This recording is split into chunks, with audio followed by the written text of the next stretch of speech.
আসসালামু আলাইকুম বন্ধুরা। তো অনেকে এই কনফিউশনে থাকেন যে বাংলাদেশে প্রচলিত এতগুলো সঞ্চয়পত্রের মধ্যে আপনি কোনটাতে বিনিয়োগ করবেন বা কোনটাতে আপনার বিনিয়োগের সুযোগ আছে। তো দেখেন, পেনশনারদের জন্য একটা পেনশন সঞ্চয়পত্র আছে যেটা 5 বছর মেয়াদি। এটা শুধু পেনশনের টাকা দিয়ে ক্রয় করা যায়, তাই সেটা আমরা এখানে ইনক্লুড করি নাই। আর প্রবাসীদের জন্য ওয়েজ আর্নার ডেভেলপমেন্ট বন্ড আছে।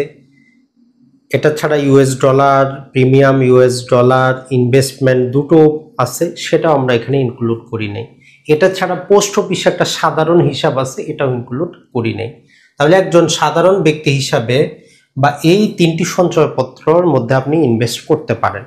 সর্বপ্রথম হচ্ছে পরিবার সঞ্চয়পত্র, 3 মাস অন্তর মুনাফা ভিত্তিক সঞ্চয়পত্র এবং 5 বছর মেয়াদী বাংলাদেশ সঞ্চয়পত্র।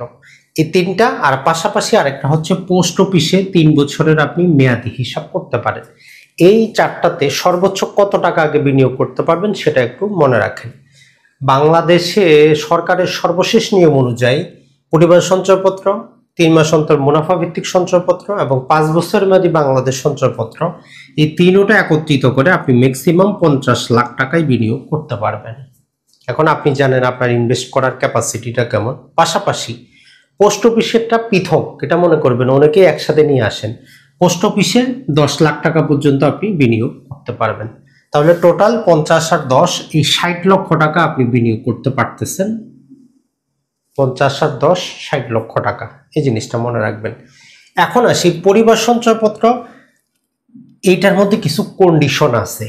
এইটা সবার জন্য কিন্তু আবার না। আপনি যদি 18 বছর বা তার বেশি হন এবং মহিলা হন, দুইটা কন্ডিশন, প্রাপ্তবয়স্ক হইতে হবে এবং মহিলা হইতে হবে, তাহলে আপনি ক্রয় করতে পারবেন।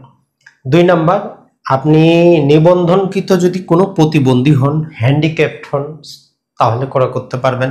আর 65 বছরের বেশি যদি আপনার বয়স হয়, তখন একজন পুরুষ হিসেবে আপনি এখানে ইনভেস্ট করতে পারবেন 45 লাখ। তো আমরা ধরে নিচ্ছি যে আপনার এখানে হলো না, আপনি মহিলা না, আপনি পুরুষ, 35 বছরের টকবগে যুবক।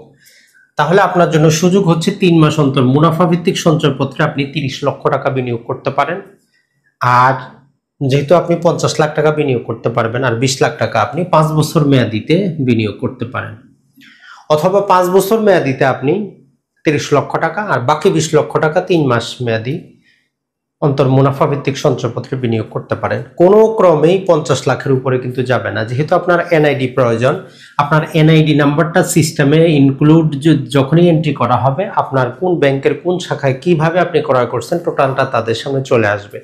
তাই এখানে আপনার কোনো প্রকার প্রতারণার সুযোগ নাই।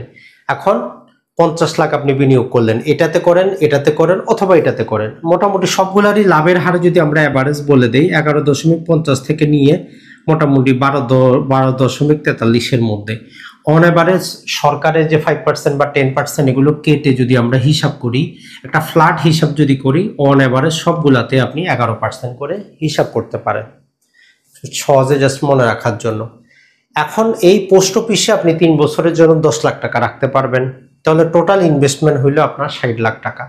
এখন অন এভারেজ সরকারের যে 5% এবং 10% উৎসকর বাদ দিলেও 60 লাখ টাকায় 1 বছরে আপনি প্রায় 6,60,000 টাকা কি পাবেন, মোটামুটি সেখান থেকে লাভ্যাংশ পাবেন।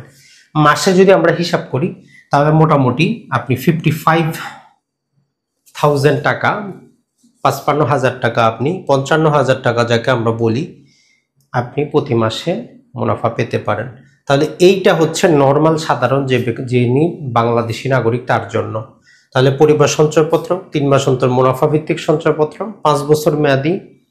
তবে 5 বছর মেয়াদিটাতে আপনাকে 1 বছর অতিক্রান্ত হওয়ার পরই মুনাফা দিবে, এটা মনে রাখবেন। আর 3 মাস অন্তর মুনাফা ভিত্তিকটাতে প্রতি 3 মাসে দিবে, আর পরিবার সঞ্চয়টাতে আপনার প্রতি মাসে পাবেন। তো যাই হোক, সমস্ত লাভ্যাংশের টাকা আপনার অ্যাকাউন্টে কিন্তু যুক্ত হয়ে যাবে। তো আমাদের ধারাবাহিক কিন্তু আমরা প্রতিটার জন্য পৃথক পৃথক ভিডিও করেছি, সেখানে আমরা আলোচনা করেছি ফর্মগুলো বিস্তারিত ইন ডিটেইলে নিয়ে। আপনি যদি এ রিলেটেড আরও জ্ঞান অর্জন করতে চান, সেই ভিডিওগুলো দেখে নেবেন। আর পোস্ট অফিসে 3 বছর মেয়াদি সঞ্চয়পত্রের ভিডিওটা আমাদের বাকি আছে। আর প্রবাসীদের ইউএস ডলার ইনভেস্টমেন্ট এবং ইউএস ডলার প্রিমিয়াম, এইটাও বাকি আছে। এটা আমরা নেক্সট ভিডিওতে নিয়ে আসবো। আসসালামু আলাইকুম, ভালো থাকবেন সবাই।